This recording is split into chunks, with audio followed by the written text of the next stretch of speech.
हाँ, तो हम लोगों ने फॉर्मेशन स्टार्ट कर दिया था और फॉर्मेशन में थोड़ा थोड़ा एक दो क्वेश्चन कर लिए थे। आज अपन लोग फॉर्मेशन में ही वर्कआउट करेंगे, थोड़ा सा कई क्वेश्चंस लेकर के वर्कआउट करेंगे। तो सबको तरीके याद है कि कांस्टेंट आर्बिट्रेरी कांस्टेंट काउंट करने होते हैं और after counting the arbitrary constant then differentiate that time, जितने बार डिफरेंशिएशन करते हैं जितने उसमें आर्बिट्रेरी कांस्टेंट होते हैं। ये तो बात तो पता ही है सभी को। तो चलो एक क्वेश्चन उठा लेते हैं, आसान सा। देखो जरा, फाइंड द डिफरेंशियल इक्वेशन। बहुत आसान क्वेश्चन, बहुत आसान है। देखो जरा, find the differential equation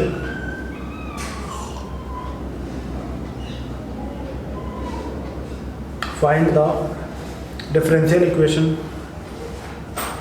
representing the curve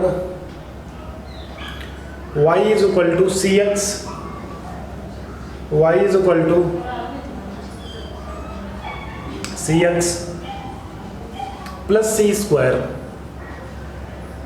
plus c square, c being arbitrary constant, comma लगा के c being bing, या भी बोल सकते हो where C is arbitrary constant, या being C being arbitrary constant. लिख लिया सभी ने?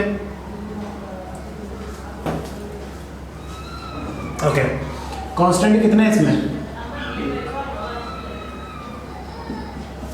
बोलो भैया आर्बिट्रेरी कांस्टेंट। अबे कांस्टेंट इसमें एक भी नहीं है, आर्बिट्रेरी कांस्टेंट एक है इसमें, ठीक है।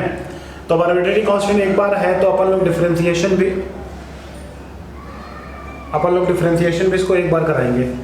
तो चलो जल्दी से इसका डिफरेंशिएशन कर दो। y का डिफरेंशिएशन dy अपॉन dx, सी एक्स में इक्वल टू सी आ जाएगा, ये 0 हो जाएगा।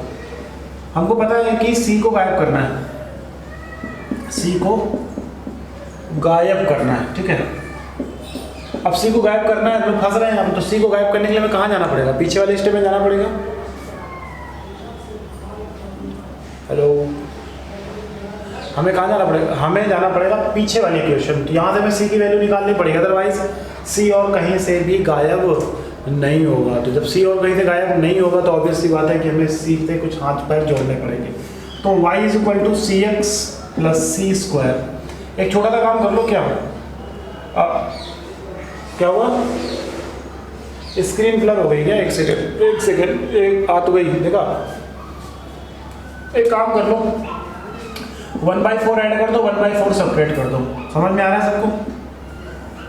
This is a c plus 1/2 का होल स्क्वायर। सी एक्स भी आएगा क्या? अरे तो लोचा हो जाएगा भाई। x स्क्वायर बाई 4 ऐड कर दो, x स्क्वायर बाई 4 सेपरेट कर दो। समझ में आया क्या?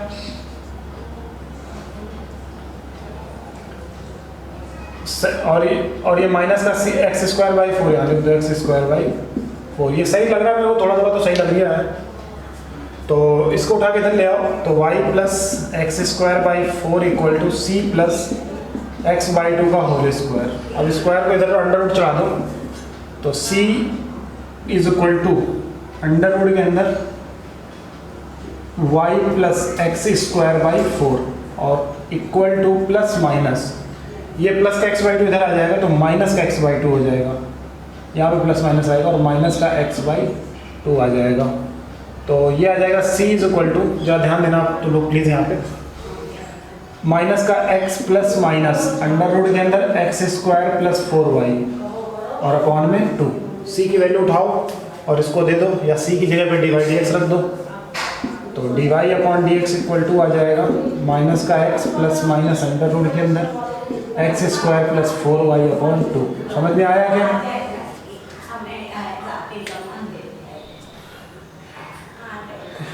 कोई कंफ्यूजन है? ओके, नोट करो इसको फिर।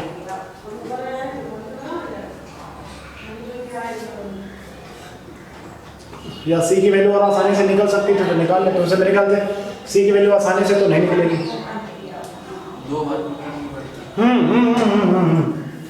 एक काम और कर सकते हैं, लिसन मत नोट करो। एक आसान तरीका और है, पता है क्या है? आप इसको नोट करना चाहो कर सकते हैं तो कोई प्रॉब्लम नहीं है, मैं ये नहीं कह रहा नोट करो, बट इसका एक आसान तरीका और है, पता है क्या? आप सी को गायब नहीं कर रहे, सी की वैल्यू वापस इक्वेशन को दे दो जाके ना, क्या कहते हो?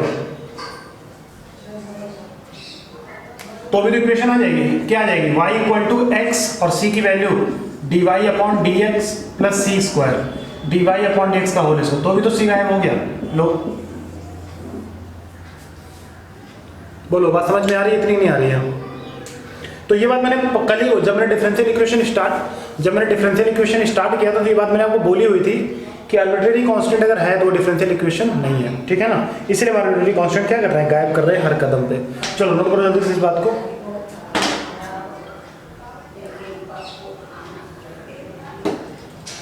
अब एक बार के लिए तुम्हें अगले क्वेश्चन में आना पड़ेगा, क्योंकि इस क्वेश्चन में एक बार जैसा कुछ नहीं है। डेरिवेट किया और वापस सिर्फ डेरिवेट किया और डेरिवेट करने के बाद सी की वैल्यू रखी जाती है, कुछ भी।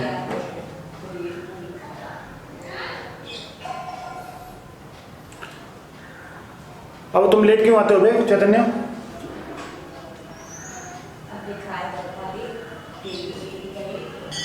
क्यों चांद पे रहते हो क्या?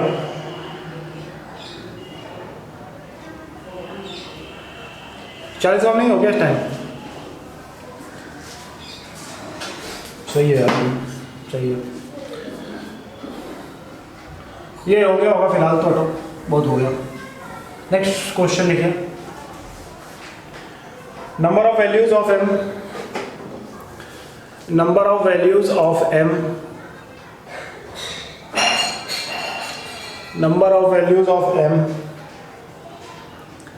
m के आगे लिख देना m belongs to natural number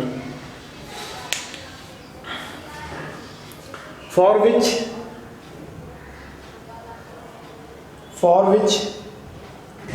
y is equal to e to the power 3 mx, sorry, y is equal to e to the power mx is the solution of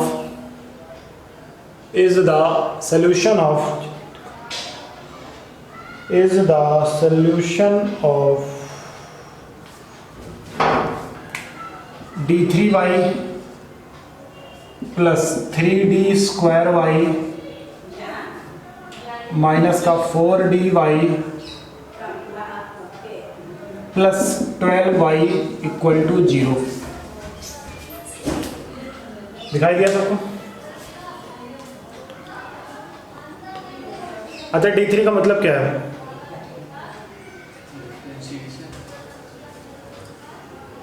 d cube का मतलब क्या है? बताओ। अरे दैया डी क्यूब का मतलब है 3 बार डेरिवेशन, d2 का मतलब है 2 बार डेरिवेशन, d का मतलब है 1 टाइम डेरिवेशन। समझ में आ गया?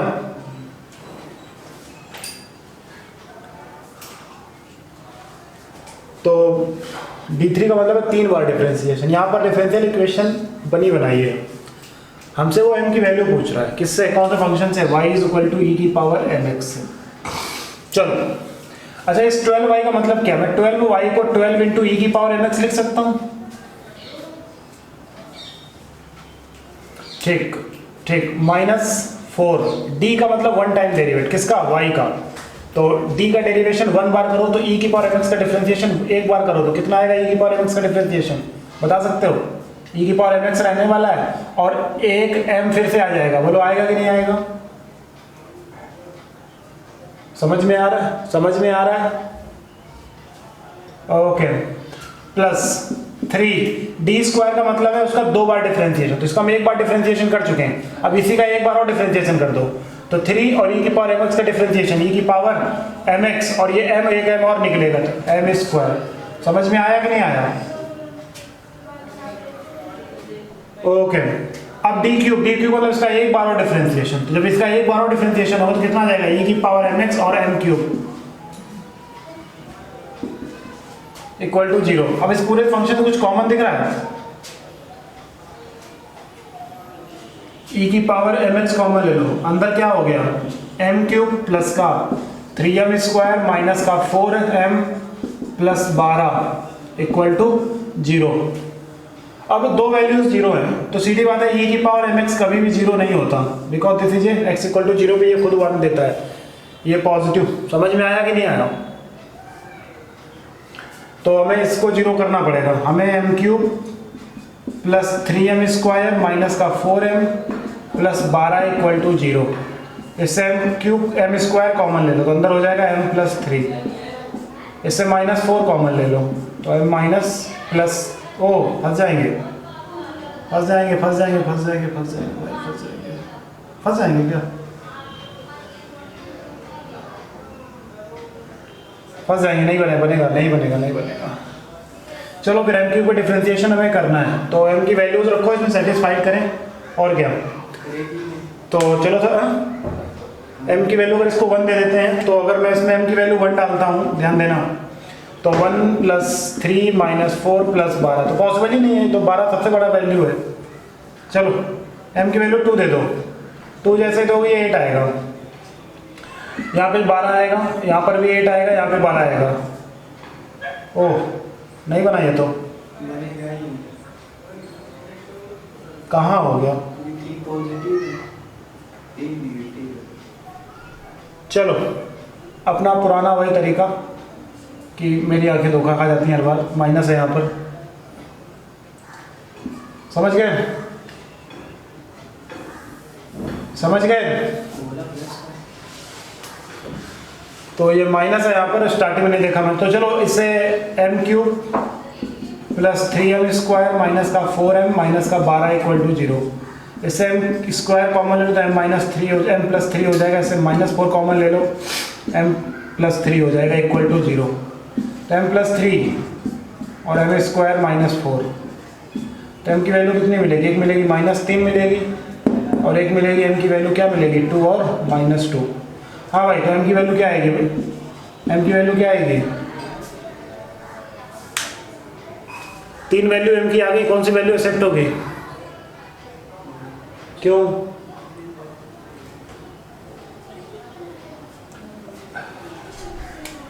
नेचुरल नंबर के लिए बोला था इनको उसने समझ में आया कि नहीं आया। चलो नोट करो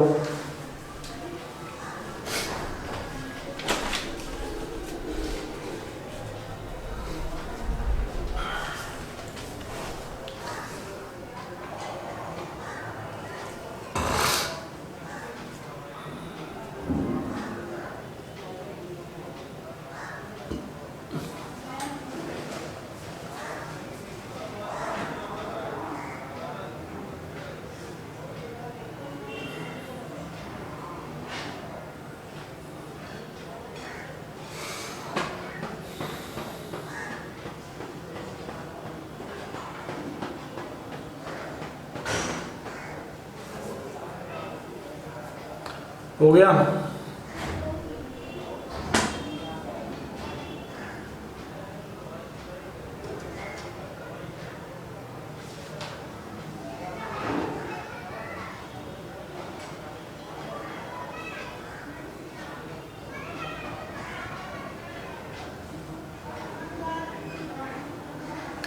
नेक्स्ट क्वेश्चन लिखो।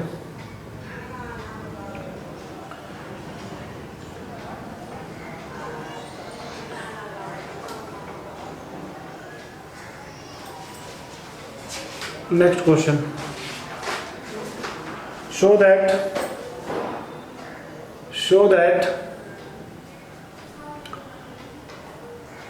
y is equal to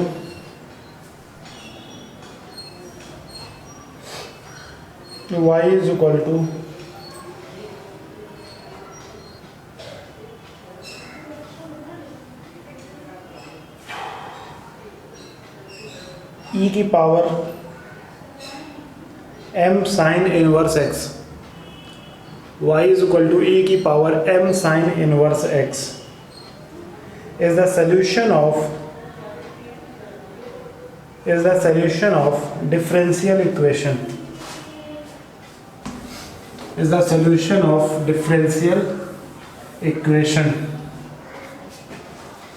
differential equation लिख लीजिए 1 - x² y2 minus xy1 minus m² y equal to 0 y is equal to e की power m sine inverse x।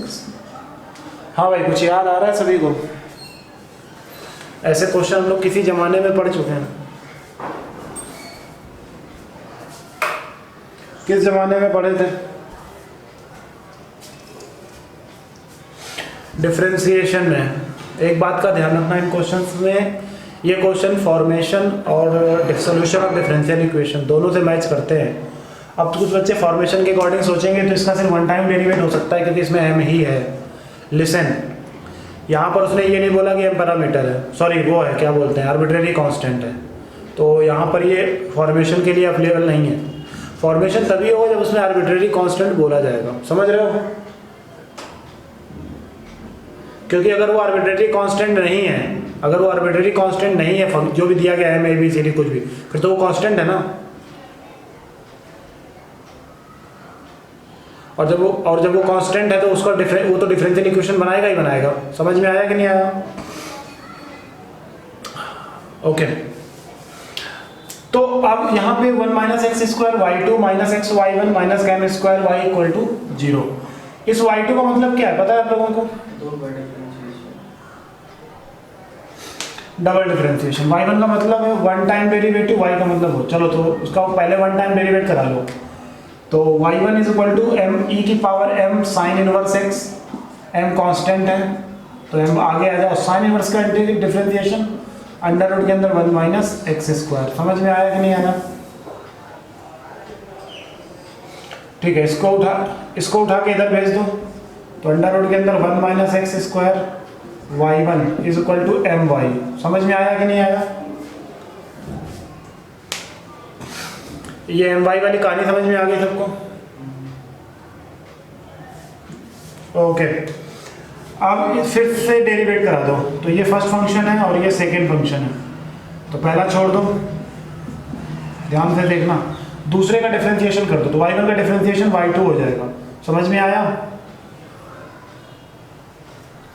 Plus y1 का डिफरेंशिएशन, अब कर y1 को छोड़ दो, इसका करो डिफरेंस, अंडर रूट का डिफरेंशिएशन पहले 2 रूट के अंदर 1 माइनस एक्स स्क्वायर, और फिर अंदर वाले का डिफरेंशिएशन, तो 1 का 0 एक्स स्क्वायर का माइनस 2x इक्वल में हमारे पास m और y का डिफरेंशिएशन y1। समझ में आया कि नहीं आया? ओके, इसका एलसीएम ले लो, इसका एलसीएम ले लो। तो जब इसका एलसीएम लोगे तो ये इधर टकराएगा, या टकरा ही लो उसको ज़्यादा अच्छा है। अंडर रूट के अंदर 1 माइनस, अच्छा हाँ, ये जब इधर टकराएगा तो अंडर रूट खत्म हो जाएगा, m 2 से 2 खत्म हो जाएगा, यहाँ y2 आ जाएगा, माइनस का x y1 आ जाएगा। हाँ भाई, यहाँ तक तो पहुँच गए। अभी डिनोमिनेटर में आएगा 1 माइनस, तो ये इधर चला जाएगा, कितना आ जाएगा m y1 और अंडर रूट के अंदर 1 माइनस एक्स स्क्वायर। समझ में आया क्या? आया था सभी को? ओके, अब अगर ध्यान दो y1 इज इक्वल टू क्या लिखा है अपने सामने, e की power sorry m y upon under root के अंदर 1 माइनस एक्स स्क्वायर लिखा है।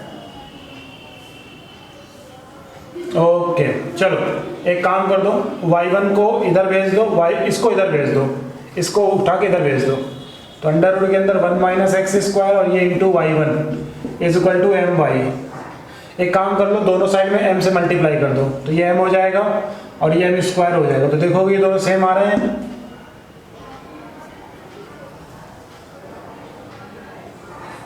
हेलो, जब ये दोनों सेम आ रहे हैं तो उठा के इनकी वैल्यू पुट कर दो, तो हमारे पास सोल्यूशन आ जाएगा 1 minus x square y2 minus का एक्स y1, और ये इसका सोल्यूशन ये रखा है तो इसको इधर भेज दो, माइनस का m square y equal to 0। समझ में आया क्या? तो मैं पहले बोल चुका हूँ, अभी बता रहा हूँ कि इन दोनों करने के दो तरीके होते हैं। पहला, आप डिफरेंशिएट करके डायरेक्ट इक्वेशन निकालो जैसे मैंने निकाल ली, या one time derivate, two time derivate और y की वैल्यू तीनों इसमें पुट कर दो, राइट हैंड साइड 0 पुट कर दो, तो भी हमारा आंसर कैसा होता है? राइट होता है। समझ में आया कि नहीं आया? नोट करो।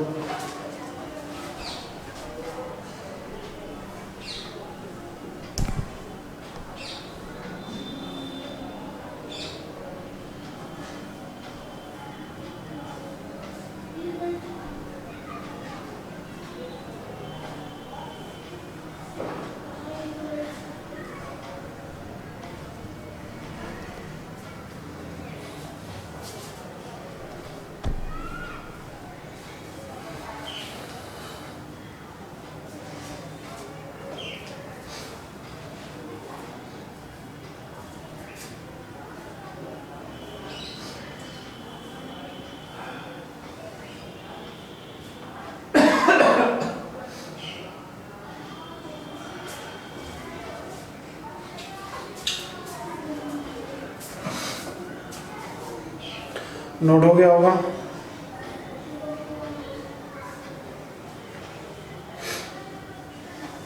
चलिए नेक्स्ट क्वेश्चन लिखिए। नेक्स्ट क्वेश्चन लिखिए, लिखो form FORM form the differential equation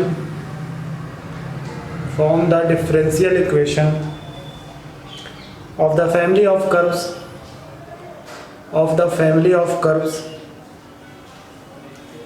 represented by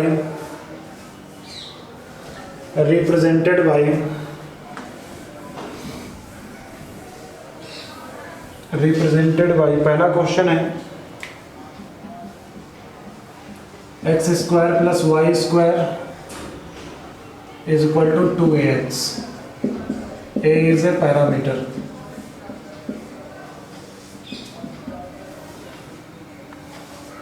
parameter की स्पेलिंग गलत हो गई, ठीक है तो फिलहाल तो हाँ भैया। अब आप कहो सर यहाँ पे आर्बिट्रेरी कांस्टेंट नहीं बोला, ना ही डिफरेंशियल इक्वेशन दी, फिर भी तो यहाँ पे फॉर्मेशन होगा। क्या होगा यहाँ पे? फॉर्मेशन। लेकिन सर फॉर्मेशन तो उनका करते हैं जिनका क्या होता है, जिसमें आर्बिट्रेरी कांस्टेंट होते हैं। तो मैं आपको क्या बालक यार टकरा तो यार सबका टकरा है क्या?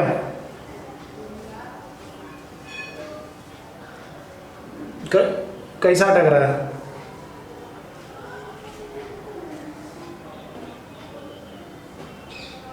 स्क्रीन पाउज इसलिए होती है, मैं बता दूं तरीका क्या है। एक्चुअली तुम लोग बार बार आते जाते रहते हो, इसलिए मोबाइल हैंग करने लगता है। पहली चीज़ तो ये, मैंने परसों के दिन 11वीं क्लास नहीं ले पाई थी इसी चक्कर में। एक गधा उसमें था, वो बार बार आ रहा था, जा रहा था, आ रहा था, जा रहा था। ठीक है, तो तुम लोग भी करते हो। ये नितेश जो भी लड़का है 3 बार आ जा चुका है, ठीक है। पायल 2 बार आ जा चुकी है। तो ये लगा रहता है, तो फ़ोन मेरा हैंग करने लगता है। और उसके बाद कोई अगर मैसेज आ जाता है तो भी वो हैंग कर जाता है। मैसेज तो बहुत कम रियल केस में होता है, क्योंकि मैंने व्हाट्सअप को म्यूट कर रखा है पूरी तरीके से, हर कॉन्टैक्ट म्यूट है मेरा, तो इसीलिए थोड़ा सा प्रॉब्लम दे सकता है। तो प्लीज़, वो नेटवर्क प्रॉब्लम वजह से है।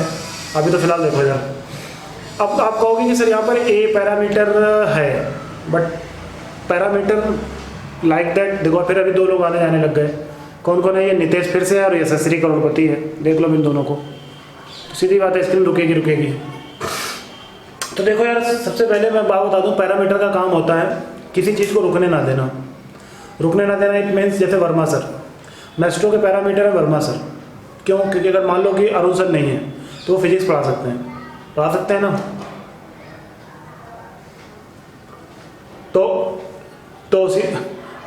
तो फिजिक्स का कभी काम रुकेगा नहीं। तो आर्बिट्रेरी कांस्टेंट का मतलब भी वही होता है। आर्बिट्रेरी कांस्टेंट मतलब ये होता है, ना तो ठीक से वो क्या होता है, जैसे मान लो, चलो ठीक है, एक मिनट लिसन। कोई आपने अपनी लाइफ में ऐसा टीचर देखा है जो फिजिक्स पढ़ा लेता हो और मैथ भी पढ़ा लेता हो और केमिस्ट्री पढ़ा लेता हो? तो वो आर्बिट्रेरी कांस्टेंट होता है। देखा जाए तो गुप्ता सर, अरुण वर्मा सर और वो जो टीचर तुम बता रहे हो, दोनों का काम एक ही है। बट आर्बिट्रेरी कांस्टेंट अपने सब्जेक्ट चेंज करके दूसरे सब्जेक्ट पे भी जा सकता है। इट मीन्स कांस्टेंट का भी काम कर सकता है और वेरिएबल का भी काम कर सकता है, लेकिन जो पैरामीटर होता है वो सेम फैमिली को रिप्रेजेंट करेगा। समझ में आया कि नहीं आया डिफरेंस? तो ये एक डिफरेंस था, लेकिन दोनों को काउंट एक ही तरीके से किया जाता है। तो इसलिए यहाँ पर ए जो है वो पैरामीटर का काम भी करेगा और आर्बिट्रेरी कांस्टेंट का भी काम करेगा। तो यार आर्बिट्रेरी कांस्टेंट है, एक आया हुआ, तो एक बार डिफरेंशिएशन होगा इसका। चलो प्यार से 1 टाइम डिफरेंशिएशन इसका करा देते हैं, ठीक है ना। तो 1 टाइम इसका डेरिवेशन कराएंगे तो ये x² का डिफरेंशिएशन कितना आएगा? 2x आएगा। y² का कितना आएगा? 2y आएगा। और dy/dx भी साथ में आ जाएगा। और इधर कितना आ जाएगा? 2a, x का 1 हो जाएगा। समझ में आ रहा है सबको? x + y dy/dx। देखें किसको ये बात समझ में आ चुकी है। x² + y² x। क्या किया बताओ मैंने? क्या किया मैंने यहाँ पर? हाँ, क्या बोलते नहीं हो यार तुम लोग? ए की वैल्यू रख दी वहाँ पे मैंने, 2a की वैल्यू रख दी। 2a की नहीं, a की वैल्यू रख दी, क्योंकि ये तो कट जाएगा यार मैं 2 काट रहा हूँ तो फिर 2 भी तो आएगा कहीं ना कहीं, 2x आएगा ना। लो अब सही है ना? ओके, नोट करो।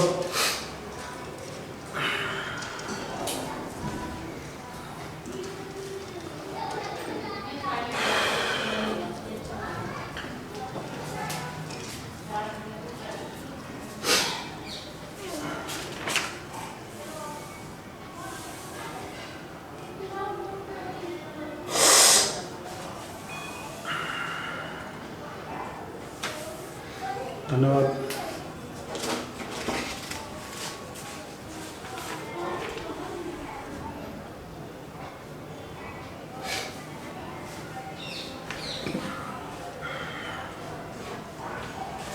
हो गया सभी का? नेक्स्ट क्वेश्चन देखो।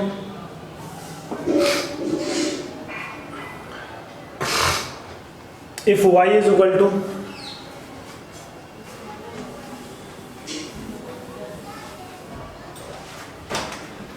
y is equal to e की power k plus 1 x is the solution of d2y minus का 4d y प्लस का 4y equal to 0, then k। तो पीछे वाले क्वेश्चन की तरह है, बस m की जगह पे k plus 1 है। कर लोगे? तो this question is in HW। Next question लिखो। This question is HW। किससे गले में मेरा घुस गया?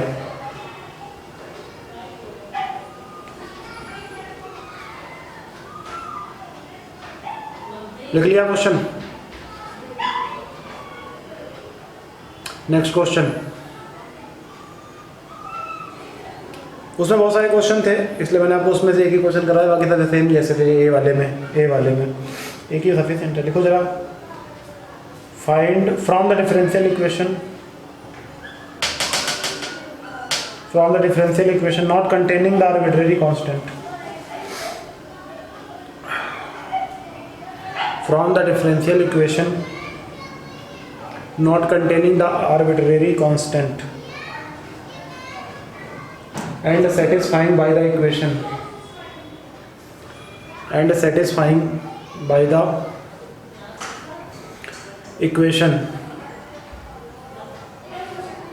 पहली इक्वेशन लिखो, y इज इक्वल टू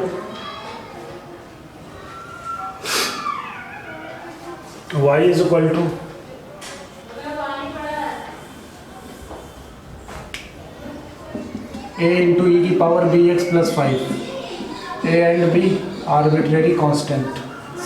ध्यान से सुनो, पहला क्वेश्चन ले रहा हूँ, बाकी दूसरा क्वेश्चन इसके बाद लूँगा। सेकेंड इक्वेशन उसने बोला है कि y इज इक्वल, जो डिफरेंशियल इक्वेशन है उसमें आर्बिट्रेरी कांस्टेंट नहीं आते, उसके बाद भी ये इक्वेशन उसको सेटिस्फाइड करती है। तो वो इक्वेशन निकालनी है हमें। क्या निकालनी है? वो इक्वेशन निकालनी है। तो यार देखो, मैं एक बात बता दूँ, डिफरेंशियल इक्वेशन में जब से पढ़ा रहा हूँ, जब से स्टार्ट किया है, इवन कल से स्टार्ट किया है, तो मैं किस चीज़ के खिलाफ हूँ? आर्बिट्रेरी कांस्टेंट के खिलाफ हूँ कि नहीं हूँ? और मैं अकेला खिलाफ नहीं हूँ, डिफरेंशियल इक्वेशन भी उस चीज़ के खिलाफ है। क्यों? क्योंकि वो दो तरीके से काम करता है। कैसा? या तो कांस्टेंट या तो वेरिएबल, लेकिन दोनों काम करता है। तो बीच में आ गया, तो बीच वालों को काम पसंद नहीं करते ना हम लोग। तो इसलिए y is equal to a into e की पावर bx प्लस 5। तो हमें यहाँ पे दो आर्बिट्रेरी कांस्टेंट है, a और b। तो ऑब्वियस सी बात है, दो आर्बिट्रेरी कांस्टेंट है, तो हमें दोनों को क्या करना पड़ेगा? गुड बाय बोलना पड़ेगा। दोनों को हमें गुड बाय बोलना पड़ेगा। तो चलो यार, गुड बाय बोलने की कोशिश कर लेते हैं। तो दो, अच्छा एक बात बताओ, दो आर्बिट्रेरी कांस्टेंट डिफरेंशिएशन कितनी बार होगा? अगर दो आर्बिट्रेरी कांस्टेंट है तो उसका डिफरेंशिएशन होगा अपने पास 2 बार डिफरेंशिएशन होगा, ठीक है ना। चलो कोई दिक्कत नहीं, अपन लोग यार गरीब लोग करा लेते हैं डिफरेंशिएशन। तो पहला डिफरेंशिएशन 1 टाइम करा दो। डिवाइड एक्स इक्वल टू ए से हमारा कोई नाता नहीं है, ई का डिफरेंशिएशन वही रहता है bx प्लस 5, और bx प्राइम 5 फिर से होगा तो b आ जाएगा। बात समझ में आ रही है इतने सभी को? अच्छा एक बार अगर मैं एक बार और डिफरेंशिएशन करा दूं तो क्या मैं इतनी चीज को y बोल सकता हूं? तो इसका दोबारा डिफरेंशिएशन करा दो तो dy upon dx is sorry दोबारा डिफरेंशिएशन करा रहे तो कितना आ जाएगा d2y अपॉन dx2, इधर dy upon dx into b आएगा। अब b की वैल्यू कौन देगा? जा पढ़ना ये देगा इसके जस्ट ऊपर वाले की। याद करो मैंने कुछ बताया था कि हेल्प लेने के लिए हमेशा हम अपने से ऊपर वाले के पास जाते हैं, हम हेल्प लेने के लिए अपने ऊपर वाले के पास जाते हैं। तो b की वैल्यू यहाँ से निकाल लो तो dy upon dx d2y upon dx2 is equal to b की वैल्यू आ जाएगी 1 अपॉन y और यहाँ पे dy अपॉन dx का होल स्क्वायर। समझ में आया क्या? छाप मारो, नोट करो जल्दी से। क्यों छाप कोई और रहा है, पढ़ कोई और रहा है? क्यों लड़की?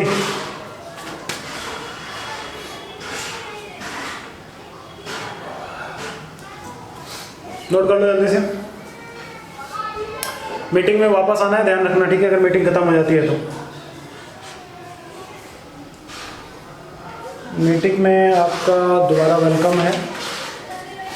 आ गए तो वेलकम, नहीं आए तो वर्मा सर की कहावत है ना, भीड़ कम। जुकाम हो गया है, कोरोना के लक्षण दिखाई दे रहे हैं। मास्क लगा के पढ़ा करो तुम लोग।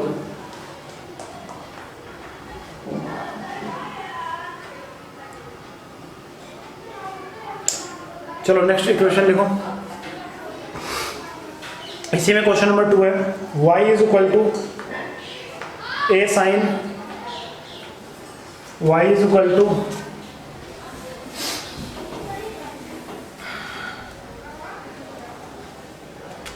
a sine x plus b।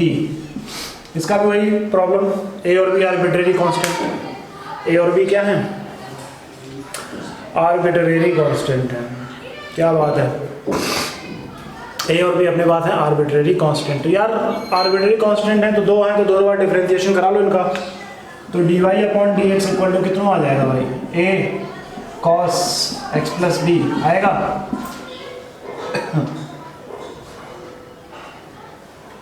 एक बार और करा दो, d2y अपॉन dx2। तो a और cos का डिफरेंशिएशन माइनस साइन, ये तो बड़ा आसान था यार। ये तो पूरा y हो गया। d2y upon dx2 equal to minus y. समझ में आया क्या? y समझ में आया? ओके, नोट डाउन, नोट करो भाई जल्दी से।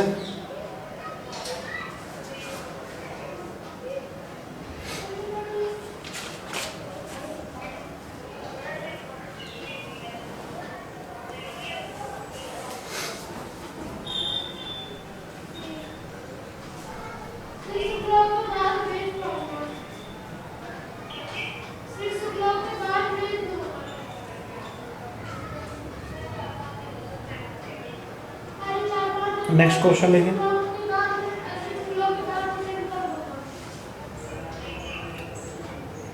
थर्ड इक्वेशन लिखिए। थर्ड इक्वेशन है a x square plus b y square. Capital a b है दोनों, कैपिटल ए एंड बी है दोनों। A x square plus b y square is equal to 1 where a and b both are arbitrary constant।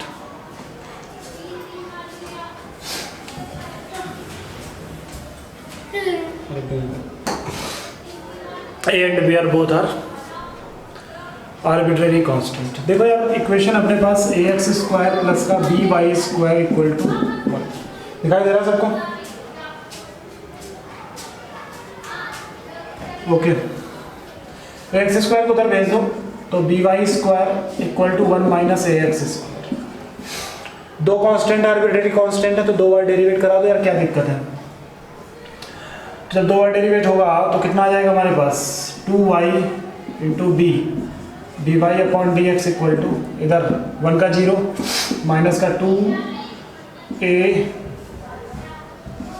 x 2 से 2 cancel, यहाँ पर b, यहाँ पर y d y upon d x is equal to minus का a x. हाँ भाई समझ में आया कि नहीं आया? ओके तो इसको इक्वेशन नंबर 2 बोल दो, 1 बोल दो, ठीक है। अब इसको दोबारा डिफरेंशिएट करा दो, तो b पहला y छोड़ दो, इसको दोबारा डेरिवेट कराओ d2y upon d x 2 plus इसको छोड़ दो, इसका डेरिवेट कराओ, तो मेरे ख्याल से आ जाएगा dy अपॉन डी एक्स का होल स्क्वायर आएगा क्या? इक्वेशन नंबर 2 एक काम कर लो छोटा सा, इक्वेशन 2 डिवाइड बाई 1। हम इक्वेशन 2 को 1 से डिवाइड कर रहे हैं, ऐसा इसलिए कर रहे हैं क्योंकि हमें लग रहा है कि डिवाइड करेंगे तो b से b कट जाएगा, a से a कट जाएगा। आपको भी ऐसा लग रहा है क्या? तो जब यार ऐसा लग रहा है तो फिर लगना ही नहीं चाहिए, होना भी चाहिए। तो यहाँ पर हम क्या करेंगे, दोनों को डिवाइड कर देंगे। तो जैसे हम दोनों को डिवाइड करेंगे, इससे इसको डिवाइड करेंगे, इससे इसको डिवाइड करेंगे, फर्स्ट इक्वेशन से सेकंड को डिवाइड करेंगे तो b से b कैंसिल हो जाएगा। तो जब b से b हमारा क्या हो जाएगा, कैंसिल हो जाएगा, तो हमारे पास कहानी कुछ आ जाएगी। ये लड़के सो रहे थे क्या सारे के सारे, एक साथ गायब हो गए? तो जब भी हम इसको दोबारा डिवाइड करेंगे तो b से b कैंसिल हो जाएगा, a से a कैंसिल हो जाएगा, माइनस से माइनस कैंसिल हो जाएगा। हमारे पास क्या आएगा, y दिखाई दे रहा है सबको, d2y upon d x 2 plus dy upon d x का होल स्क्वायर, और अपॉन में हमारे पास आ जाएगा इक्वेशन नंबर ये y dy upon d x is equal to में 1 अपॉन x। समझ में आया क्या? हेलो ओके अब एक काम करो, इसको इधर भेज दो, तो ये आ जाएगा y d2y upon d x 2 plus का dy अपॉन डी एक्स का whole square is equal to 1 upon x, y अपॉन x लिख दो और यहाँ पे dy अपॉन डी एक्स लिख दो। समझ में आया क्या? अब उसके बाद dy dx को इधर ले आओ तो कोई दिक्कत नहीं, इतना ही छोड़ दो तो भी कोई दिक्कत नहीं। समझ में आया कि नहीं आया? ओके नोट कर लो।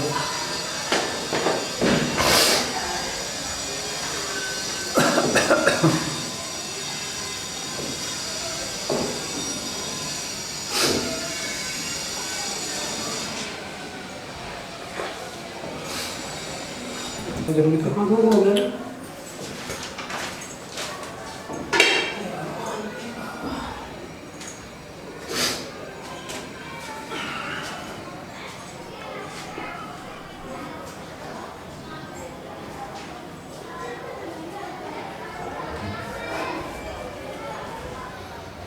नोट हो गया?